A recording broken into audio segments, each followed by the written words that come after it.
Bingelele kuwo wonke umuntu obukele le video or kuwo wonke umuntu efinyelela kuye le video.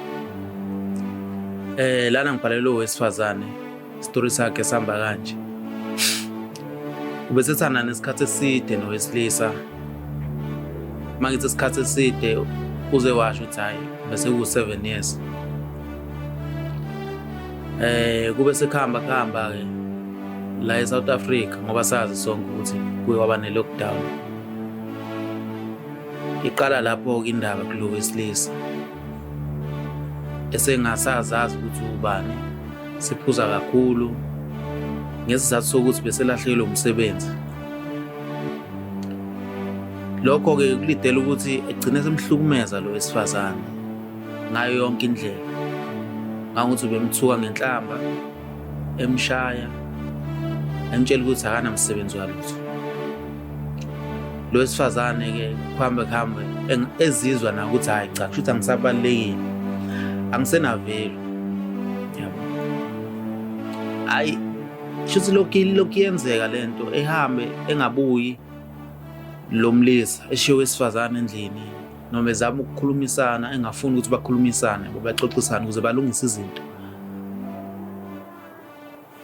Kusenjalo ke lokhu iphindelela le nto engabuyi sometimes amtshele lo wesilisa emethi uyakhuluma lo wesifazane ukuthi awusithanda sami kanti konale asikhulumeni silungise izinto.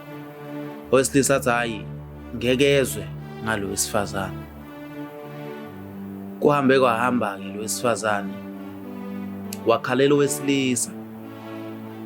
Owesilisa lona elokhu emduduza yabo, emduduza yathi kuzolunga. Shuthi ke indaba enkulu masiyenzeka lo wesilisa obvious ngoba epholisa lo wesifazane khona into eyenzakalayo automatically mhlawumbe umthinta enhlizweni, yabo. Lo wesifazane ugcina sebona ukuthi hayi no la kulo wesilisa ongiduduzayo uright and uyasebenza, singaphila kamnandi mangaphilisana naye, mangaba naye. Lo wesifazane kuhambe kwahamba wabona ukuthi hayi akamshiye lo wesilisa omhlukumezayo physically and mentally, yabo, because bese abuse ukuthi amshaye sometimes verbally yamthuke. Lo wesifazane wadecide ukuthi hayi akaye kulo osebenza ngoba vele uyamshela noma ngabe belokhu emisa athi hayi ngeke kwazi ukuthi kwenzeke kanje, yabo. So ukuthi bebe ndawonye kahle ngeke kwazi ukuthi babe ndawonye.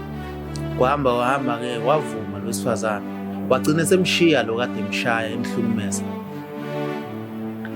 Hayi ke indaba iqala la ukuthi lo wesifazane sebethandene nalo wesilisa, babe nengane yokuqala.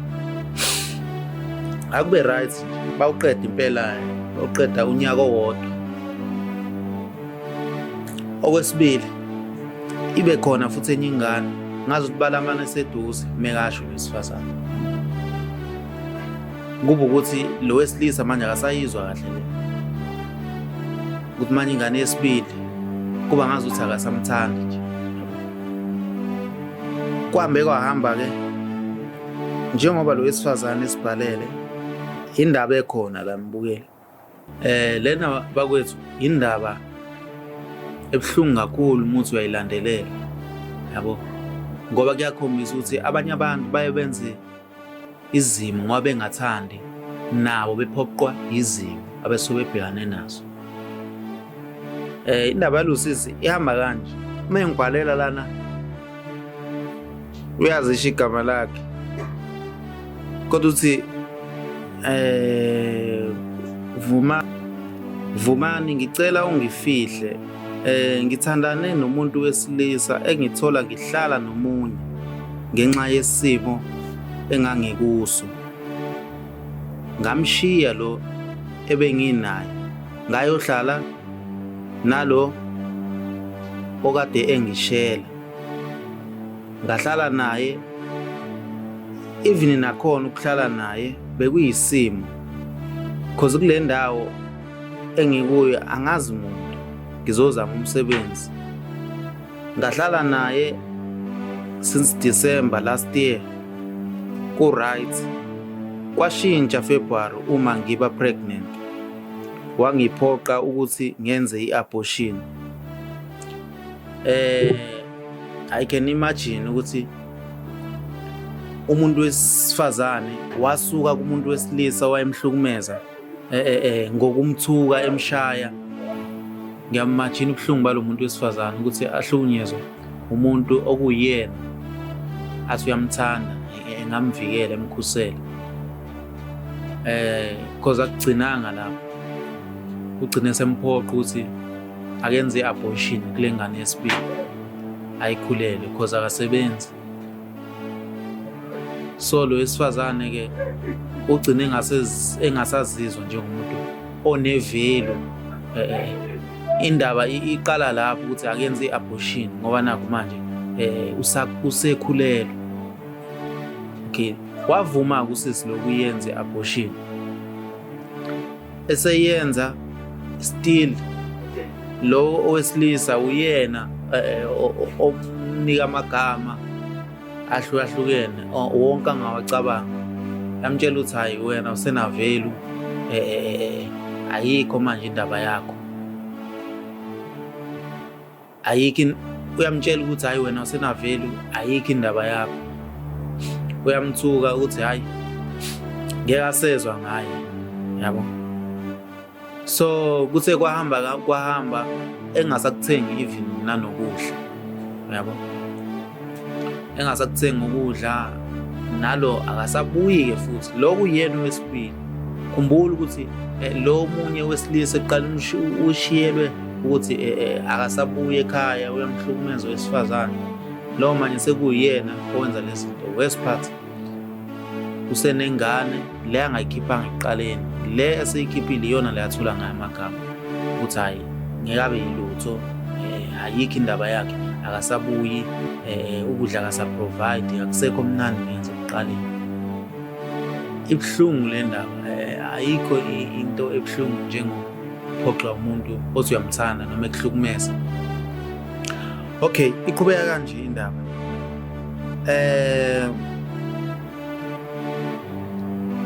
After kushintshile konke ngoFebruary ngaba pregnant. Wangiphoqa ukuthi angenze i-abortion. Esho ukuthi angikwazi ukugcina lento ngoba ngisebenza. Can you imagine? Uyacabanga lo buhlungu. Owesilisa usho kulo wesifazane. Okay,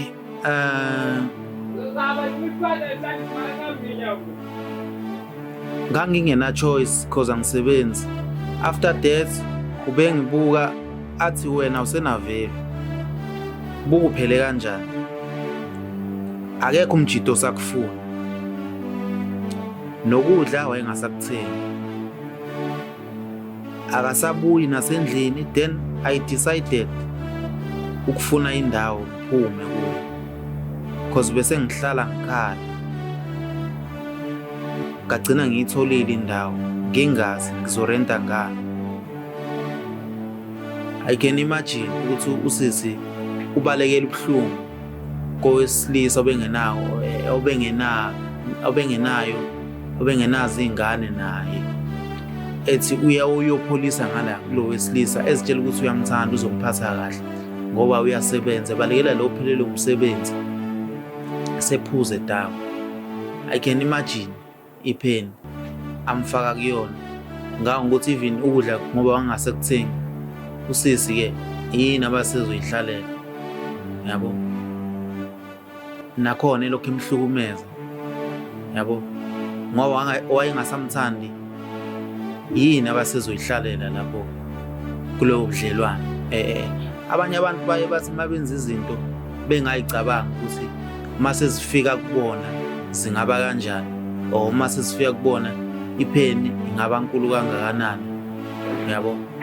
So ngicanga ukuthi enye yezinto usisi lo eyamenza ukuthi ngoba wayesehlukumezekile. Okay, ngigcine ngiyitholile indawo after isikhathi eside ngizama ngingayitholi. Nakhona ngangingazi ngizorenta ngani. So ngigcine ngiphumile kuye ngina 1 month ngihlala ngedwa, nakhona manje ngiyasafarisha lana,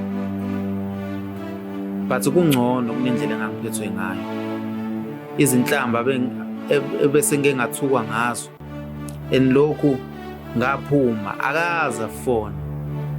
Ngifisa uhlale kunjalo, engafoni, engangihluphi, ngoba nje kumanje empilweni yami umuntu wesilisa angimfisi.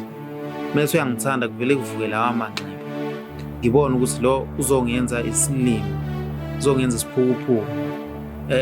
I can imagine ubuhlungu kuyasiza ukuthi noma sekufika umuntu omfuna ngempela, obona ukuthi unevelu engamshada. I can imagine ubuhlungu. Manje ipast yakhe iphenduza ifuture usisi, ubuhlungu benhliziyo. I think singabantu besilisa ezinye izinto esizenzayo kumele sibheke ukuthi asibalimazi yini abantu esithandana nabo. Nathi abantu besifazane before si decide sithathe isinqumo fast, kumele siqale sibuke ukuthi lokho kwamazwi omlomo okuphuma kowesilisa kuyiqiniso yini, or sifunde nje okuningi. Kuningi singakufunda. Ngiyazi ababukeli kuningi abazokusho ngale story. Kwelinye icala mase siza ngala kwi-abortion, ngibuye ngibone ukuthi nosisi ingoba mhlambe wayencengile kulo wesilisa ukuthi ngoba engasebenzi if eyigcina lengane kushuthi umncengile mhlambe enye yendlela wayekhomisa ngazo ukuthi uyamthanda, wayesencindezini mhlambe ezibona mhlambe ephelelwa umhlaba mengamlaleli lo wesilisa. But kwelinye icala, kwelinye side, kumele sibuye siyibuze futhi ukuthi mhlambe kuthathwe la ukuthi mhlambe into ekanjalo ufuna ukuthi uyenze, noma umuntu into ekanjalo ucanga ukuthi kube kwakuyimina lokwakuzoba kanjani, yabo, kube yimina ngangcindezelwa kanje, kumele ngikhishwe nge-abort, kwakuzoba kanjani. But-ke ezinye izinto ziye zithi mazenzeka kube ukuthi nathi siphoqelekile, noma ingcindezi esibhekane nayo, ubuhlungu obusuke bukhona ngaleso sikhathi. But kubo konke engingakusho ukuthi konke kusuke kunesizathu kulo mhlaba. Kufikile ukuzobuild amangathi akubulala, kufikile ukuthi kuqinise, ube strong more than before. Konke kusuke kuzokwenzeka ngaleso sikhathi. Konke umuntu ofisa mhlambe sebuye ngazo ukuthi mhlambe ngayibulala, mhlambe uyifisa ukudla nepoison, umunye ufisa ngisho kuyihenga eyibophe ngentambo eyilengisa. Akuyona isolution right. Lezo simso esikhona ukuthi sikukhuthaza ukuthi hayi, iba strong, iba more powerful, yabo.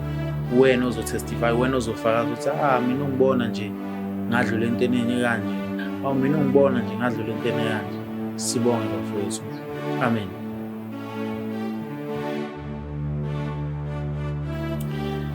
Siyacela bakwethu ukuthi ni-subscribe laphana lama video ke ningabheka na ku YouTube Vumani Films, ni-subscribe laphana, press ibell, kuningi okuzayo.